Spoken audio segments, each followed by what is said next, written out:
پوری رکھنی ہے. ٹھیک ہے, ایکسیپشنز آر دیئر. تو میں نے ان آیات میں ان تینوں کمبینیشنز جو آپ کے سامنے رکھے ہیں اس کو بھی ایکسپلین کر دیا. میں امید کرتا ہوں کہ باتیں آپ یاد رکھیں گے, ذہن میں رکھیں گے تو آپ کو ہیلپ کریں گے انشاءاللہ تعالی.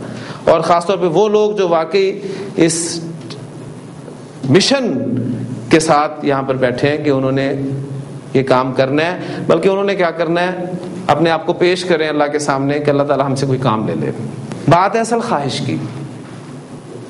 ہم خواہش کر کے تو دیکھیں کہ اللہ آپ سے اپنے دین کے لیے کوئی کام لے اور پھر اپنے کلام کے لیے کوئی کام لے. یعنی آپ ذرا تصور کریں کہ اللہ کا کلام پڑھایا جا رہا ہو, پڑھا جا رہا ہو, سمجھا جا رہا ہو, سمجھایا جا رہا ہو, تو اللہ تعالیٰ کو کتنی خوشی ہوتی ہو. تصور کریں ذرا. یعنی میرے نوٹس ہیں صرف کہ جب میں آپ لوگوں کو پڑھتے ہوئے دیکھتا ہوں تو مجھے ایک اندر ایک عجیب سی خوشی ہوتی ہے کہ میرے نوٹس پڑھے جا رہے ہیں. اور اللہ کی شان, یعنی عربی گرامر سیکھنے کے لیے لوگ میرے نوٹس پڑھ رہے ہیں, یا میرے نوٹس پتہ نہیں کہاں کہاں پر جا رہے ہیں. اقبال کا کلام پڑھا جاتا ہے, سیکھا جاتا ہے, باقاعدہ اس کی کلاسز لگتی ہیں کلام اقبال کے لیے. اور یہ اللہ کا کلام جو ہے وہ پڑھا جائے, سیکھا جائے, سکھایا جائے, اور پھر اس کو سیکھنے کی وجہ سے ہم اللہ کے ساتھ ایک اپنا تعلق استوار کر لیں, جو ہمارا مقصد ہے, مقصد حقیقی ہے. تو اللہ سے خواہش کریں, دعا کریں کہ اللہ تعالیٰ اپنے کلام کے حوالے سے آپ سے کوئی کام لے لے. آپ خواہش کریں گے, میرا یقین ہے, میرا ایمان ہے اس بات پہ کہ ہو نہیں سکتا کہ اللہ تعالیٰ آپ کی خواہش پوری نہ کرے. لیکن مانیے جب بھی جائزہ میں لیتا ہوں اپنا, تو مجھے ہمیشہ اپنے اندر ہی کمی محسوس ہوتی ہے. نہ تو ہمیں مانگنا آتا ہے اس سے, اور نہ ہم اس کے لیے کوشش کرتے ہیں. جتنی کوشش ہم اس چیز کے لیے کرتے ہیں جو ہمارے لیے لکھ دی گئی ہے, طے کر دیا گیا ہے ہمارے لیے, اس کے لیے ہم اپنی بہترین اوقات صرف کرتے ہیں, اپنی بہترین صلاحیت صرف کرتے ہیں. اور جو بچا کھچا وقت, باسی طبیعت, بورنگ اوقات, وہ ہم خواہش کرتے ہیں کہ دین کے لیے ہم لگا دیں. اور پھر رونا سب کا ایک ہی ہوتا ہے کہ دین ہمارا ترقی نہیں کر رہا. دین کیسے ترقی کرے گا؟ ہم اپنے اعلیٰ ذہن, ہمیں سے جو بھی یہاں پر بچوں والے بیٹھے ہیں, اگر وہ اپنے بچوں پر نظر ڈالتے ہیں تو وہ دیکھتے ہیں کہ ان کا کوئی نہ کوئی بچہ ایسا ذہین ہے, اور اس کے بارے میں ان کی پلاننگ ڈیفینیٹلی یہی ہوتی ہے کہ وہ اسے کوئی دنیاوی طور پر ٹاپ کا انسان بنانا چاہیں گے. کوئی ڈاکٹر بنانا چاہے گا, کوئی انجینئر بنانا چاہے گا, کوئی کمپیوٹر کا دور ہے اس فیلڈ میں لانا چاہے گا, کوئی کچھ بنانا چاہے گا. لیکن کتنے لوگوں کے دلوں میں یہ خواہش پیدا ہوتی ہے کہ ہمارا یہ ذہین بچہ جو ہے وہ عالم دین بنے.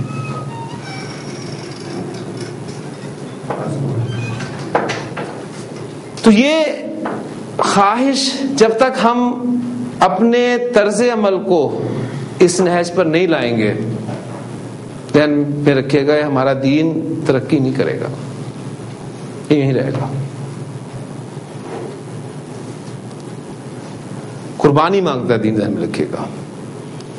دنیا کمانے کے لیے آپ کو قربانی دینی پڑتی ہے, اپنی نیندیں حرام کرنی پڑتی ہیں, اپنا آرام, طبیعت بھی خراب ہو تو آپ جاب پہ جاتے ہیں, اپنی دکان کھولتے ہیں, نیند جتنی مرضی ہے, ساری رات کے جاگے ہوں آپ دکان پہ جائیں گے, آفس جائیں گے, کیونکہ آپ کو پتہ ہے کہ اگر یہ نہ کیا تو ہمارا سلسلہ نہیں چلنا.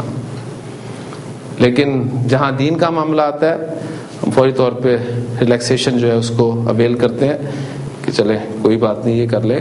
تو یہ سب باتیں, مقصد صرف یہ ہوتا ہے کہ اللہ کرے آپ میں سے کچھ لوگوں کو اللہ ہمت دے اور وہ یہاں پر آئیں, میری جگہ مجھ سے اچھا کام کریں,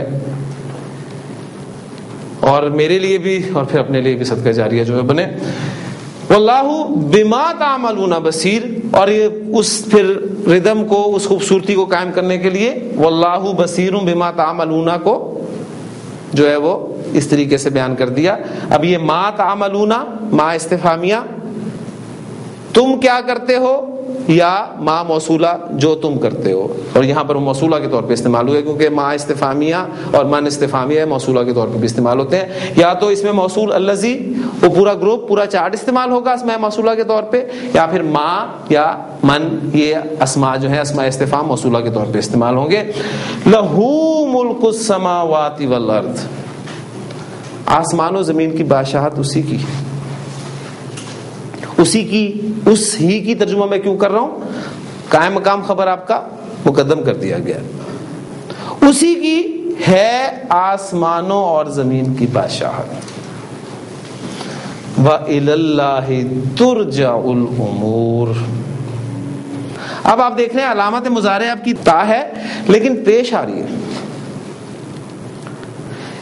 یہ جو آپ کے سامنے کمبینیشنز لکھے ہوئے ہیں، علامت مضارع کہیں بھی آپ کی پیش والی نہیں ہے.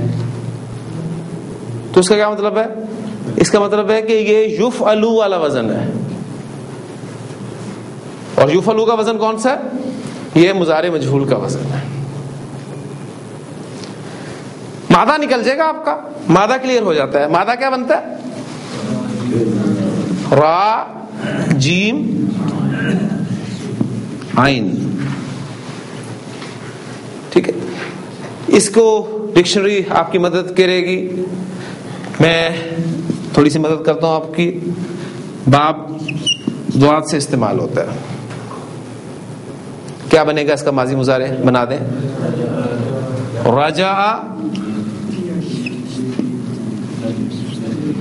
یرجع، ضرب یضرب، رجع یرجع.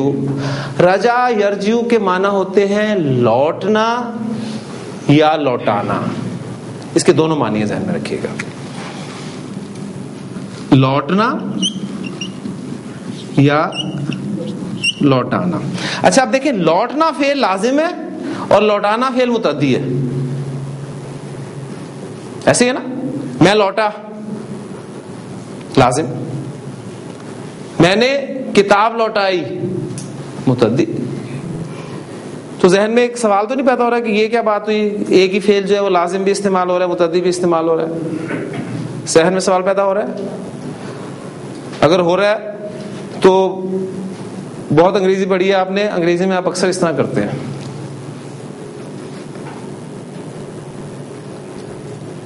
برڈز فلائی کیا ترجمہ کرتے ہیں؟ پرندے اڑتے ہیں. ٹھیک ہے. بوائز فلائی کائٹس کیا ترجمہ کرتے ہیں؟ لڑکے پتنگے اڑاتے ہیں. اب اڑتے اور اڑاتے یہ دونوں لازم اور متعدی نہیں ہے. اڑنا ایک لازم فعل ہے، اس کے لیے بھی آپ انگریزی میں ورب فلائی یوز کر رہے ہیں. اڑانا ایک متعدی فعل ہے، اس کے لیے بھی آپ فلائی ورڈ یوز کر رہے ہیں. تو انگریزی میں جب ہو سکتا ہے تو عربی میں کیوں نہیں ہو سکتا؟ تو رجع یرجع، یہ لوٹنا یا لوٹانا دونوں معنی میں استعمال ہوگا. اب پوائنٹ جو ہے نوٹ کرنے والا وہ یہ ہے کہ جو مجہول بنتا ہے وہ ہمیشہ متعدی سے بنتا ہے. ٹھیک ہے، اس لیے ترجع یہ لوٹانا کے معنی میں استعمال ہوگا یہاں. کلیئر؟ علامت مضارع تا ہے. اب یہ سیغے کے اعتبار سے آپ دیکھیں، یفعلو کے وزن پہ ہم نے اس مادے کو ڈالا تو یہ یرجع، ترجع، ترجع، ارجع، نرجع اینڈ سو آن پوری گردان آپ کر سکتے ہیں. صرف ترجع کے دو جگہ پر آپ کو سیغے نظر آئیں گے. ترجع واحد مؤنث غائب کا سیغہ اور ترجع واحد مذکر حاضر کا سیغہ. ایسی ہے نا. اب فیصلہ کرنا کہ یہ واحد مؤنث غائب کا سیغہ ہے یا واحد مذکر حاضر کا سیغہ ہے وہ آپ کو پتہ چل رہا ہے الامور سے. امرن کام، اس کی جمع امورن. جمع مکسر، جمع مکسر جب استعمال ہوتی ہے غیر عاقل کی تو اس کے لیے فعل مؤنث استعمال ہوتا ہے. تو یہ ثابت ہو گیا کہ یہ آپ کا واحد مؤنث غائب کا صیغہ ہے. اور الامور کیا ہوا؟ نائب الفاعل. یعنی وَتُرْجَعُ الْأُمُورُ، اور تمام کام لوٹائے جاتے ہیں الی اللہ، اللہ کی طرف. تمام معاملات اللہ کی طرف لوٹائے جاتے ہیں. اب زور دینے کے لیے، ٹھیک ہے، یا اس خوبصورتی کو برقرار رکھنے کے لیے وَإِلَى اللَّهِ تُرْجَعُ الْأُمُورُ، اگر زور دینے کے بارے ترجمہ کریں گے، اور اللہ ہی کی طرف تمام کام، تمام معاملات لوٹائے جاتے ہیں. تو یہ تھی جی سورۃ الحدید کی 3 آیات.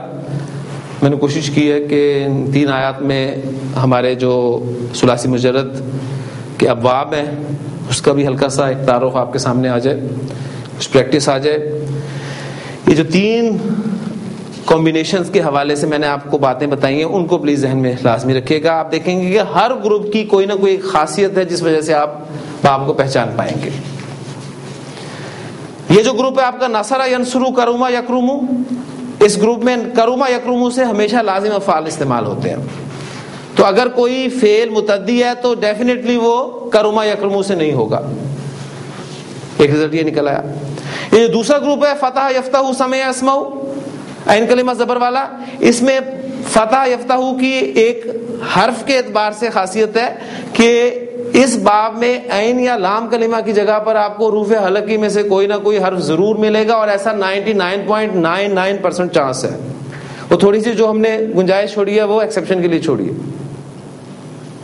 اور جو تیسرا گروپ ہے آپ کا ضرب یضرب حاسب یحسب، اس میں میکسیمم افعال آپ کے ضرب یضرب سے آتے ہیں، گنتی کے افعال ہیں جو حاسب یحسب سے استعمال ہوں گے. کلیئر ہو گیا جی؟ الحمدللہ کافی اس حوالے سے کام ہو گیا. اب دیکھیں کہ اس میں یہ جو یلجو ورڈ استعمال ہوا ہے ہمارا، یا پھر یہ کنتم،